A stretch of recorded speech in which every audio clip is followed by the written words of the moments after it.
নমস্কার বন্ধুরা, পারমিতার খানা খাজানার নতুন আর এক পর্বে আপনাদের সকলকে স্বাগত জানাই। আজ আমি আপনাদের জন্য একটা হেলদি ব্রেকফাস্টের রেসিপি নিয়ে চলে এসেছি, যেটা বানাতে কোনো রকম তেল বা মশলার ব্যবহার করব না। আর এটা যেরকম হেলদি সেরকম বানানো সোজা আর খুবই কম সময়ে লাগে।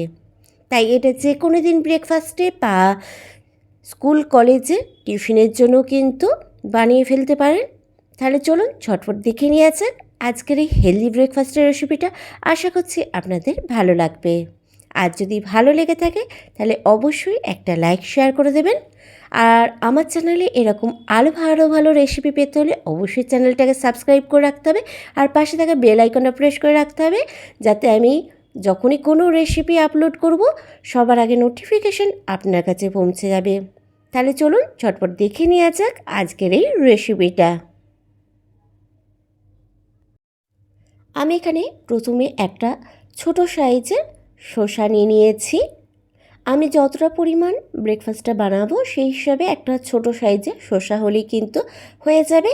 তো আমি শসাটা প্রথমে ভালোভাবে ধুয়ে নিয়েছি, নিয়ে একটা চাকুর সাহায্যে দু সাইডটা কেটে নিয়ে আমি শসার ওপরে খোসাটা ছাড়িয়ে নিচ্ছি।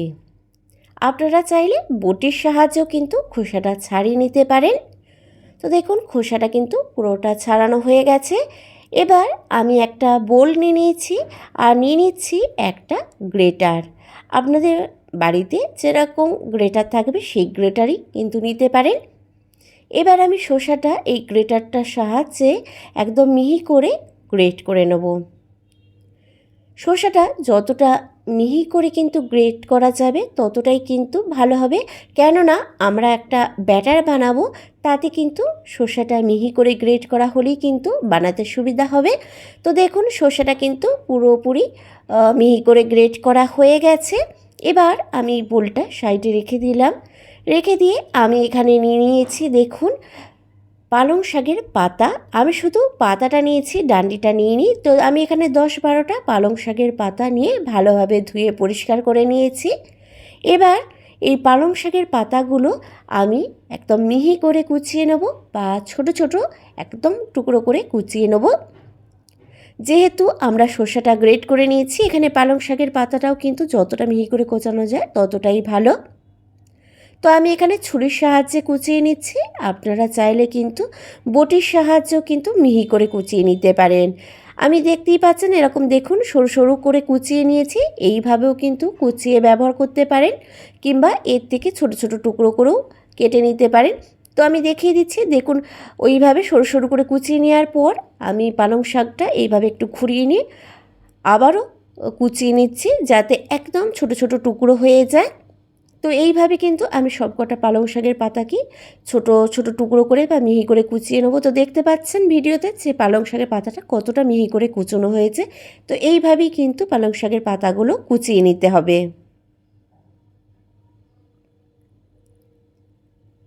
তো দেখুন এখানে সবকটা পালং শাকের পাতা কিন্তু ভালোভাবে কোচানো হয়ে গেছে। তো এবার আমি যেই বোলের মধ্যে শসাটা গ্রেট করে রেখেছিলাম সেই বোলের মধ্যে পালং শাকের পাতাটা যেটা কুচিয়ে রেখেছিলাম সেটা নিয়ে নিচ্ছি পালং শাকটা। এবার একটা চামচের সাহায্যে আমি শসা আর পালং শাকটা খুব ভালোভাবে মিশিয়ে নেব। এইভাবে শসা আর পালং শাকটা মেশানো হয়ে যাবার পর আমি এর মধ্যে অ্যাড করব চালের গুঁড়ো। আমি এখানে 1 কাপের মতো চালের গুঁড়ো ব্যবহার করছি। আপনারা যদি বেশি পরিমাণে ব্রেকফাস্ট বানাতে চান তাহলে সব কটার পরিমাণে কিন্তু বাড়িয়ে নিতে পারেন, বা কম চাইলে কমও করতে পারেন। তো আমি চালের গুঁড়োটা দিয়ে প্রথমে একবার শসা আর পালং শাকের মিশ্রণের সাথে মিশিয়ে নিচ্ছি। তারপর অল্প পরিমাণ জল দিয়ে দিয়ে কিন্তু একটা ব্যাটার বানিয়ে নেব। যেহেতু শসা গ্রেট করে রাখলে শসা থেকে যথেষ্ট পরিমাণ জল বের হয়, তাই প্রথমে কিন্তু চালের গুঁড়োটা এইভাবে আমি একবার মিশিয়ে নিচ্ছি, তাতে কিন্তু ব্যাটারটা বানাতে সুবিধা হবে। নাহলে কিন্তু জলের পরিমাণ বেশি হয়ে গেলে ব্যাটারটা পাতলা হয়ে গেলে কিন্তু আমাদের প্যানকেক যেটা বানাবো বা চিলা বানাবো সেটা কিন্তু খুব একটা ভালো বানবে না। তো এবার আমি যেই কাপের মাপে চালের গুঁড়োটা নিয়েছিলাম, সেই কাপের মাপে 1 কাপ জল নিয়ে আমি ব্যাটারটা বানিয়ে নিচ্ছি। তো দেখতেই পাচ্ছেন ব্যাটারটা না খুব বেশি পাতলা না খুব বেশি গাঢ় হয়েছে। তো এরকমই কিন্তু ব্যাটারটা বানাতে হবে। এবার আমি এর মধ্যে অ্যাড করে দিচ্ছি স্বাদ মতো নুন। নুনটা অবশ্যই নিজেরা নিজেদের স্বাদ মতো দেবেন। আর আমি এর মধ্যে অ্যাড করে দেবো 1 টিস্পুনের মতো চিলি ফ্লেক্স। আপনারা চিলি ফ্লেক্সের বদলে কিন্তু এখানে লাল লঙ্কার গুঁড়ো বা কাঁচা লঙ্কা কুচিরও ব্যবহার করতে পারেন। আমি এখানে চিলি ফ্লেক্সটা দিয়েছি শুধুমাত্র দেখতে ভালো লাগার জন্য। আর দিয়ে দিলাম 1/2 টিস্পুনের মতো গোলমরিচের গুঁড়ো। এবার সব কটা উপকরণ আমি খুব ভালোভাবে ব্যাটারটার সাথে নাড়াচাড়া করে মিশিয়ে নেব। সব কটা উপকরণ ভালোভাবে মেশানো হয়ে যাবার পর আমি ব্যাটারটা 10-15 মিনিটের জন্য চাপা দিয়ে রেখে দেবো, যাতে চালের গুঁড়োটা বেশ নরম হয়ে যায়, আমাদের একটা স্মুথ ব্যাটার রেডি হয়ে যায়। তো এইভাবে আমি চাপা দিয়ে রেখে দিচ্ছি। তো প্রায় আমি 10 মিনিট পর ঢাকনাটা খুলেছি। তো দেখুন ব্যাটারটা কিন্তু আমাদের আগের থেকে একটু পাতলা হয়ে গেছে, কেননা শসার মধ্যে নুন পড়েছে, যার ফলে কিন্তু আরও একটু বেশি পরিমাণে জল বেরিয়েছে, যার ফলে কিন্তু ব্যাটারটা একটু পাতলা হয়েছে। তো ব্যাটারটা কিন্তু প্রথমে বানানোর সময় সেই বুঝেই জলটা অ্যাড করবেন, কেননা ব্যাটারটা পরে আরও একটু পাতলা হয়ে যেতে পারে। তো এবার চলুন পরের প্রসেসটা দেখে নেওয়া যাক। তো এখানে আমি একটা ফ্রাই প্যান গরম করতে বসিয়ে দিয়েছি। আমি মিডিয়াম ফ্লেমে হালকাভাবে ফ্রাই প্যানটা গরম করেছি। প্রথমে কিন্তু ফ্রাই প্যানটা খুব একটা বেশি গরম করে নিলে চলবে না। এবার এর ওপরে সামান্য পরিমাণে তেল একটু ব্রাশ করে দিচ্ছি, যাতে আমি যে প্যানকেক বা চিলাটা বানাবো সেটা খুব সহজেই প্যান থেকে উঠে আসে, প্যানে চিপকে না যায় সেই জন্য। এবার আমি যে ব্যাটারটা বানিয়ে রেখেছিলাম সেটা একটু ডাবুর সাহায্যে নেড়ে নিয়ে ডাবুর সাহায্যে 1 ডাবু করে দিয়ে আমি প্যানকেকের মতো বানিয়ে নিচ্ছি।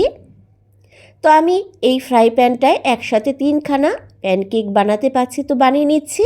তো আপনারা যে কড়াই বা তাওয়া বা প্যানেতে বানাবেন তাতে একসাথে যটা প্যানকেক বা চিলা বানাতে পারবেন তটাই বানিয়ে নিতে পারেন।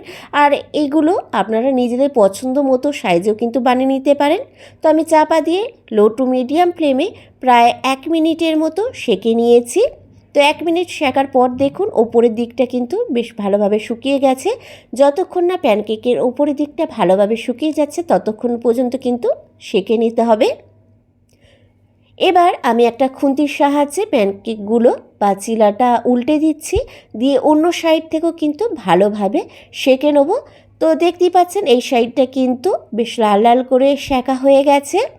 এবার অপর সাইডটাও কিন্তু আমি প্রায় 1 মিনিটের মতো লো টু মিডিয়াম ফ্লেমে সেঁকে নেব, যাতে সব কটা সবজি ভালোভাবে সেদ্ধ হয়ে যায় আর আমাদের প্যানকেকগুলো ভালোভাবে কুক হয়ে যায় বা রান্না হয়ে যায়।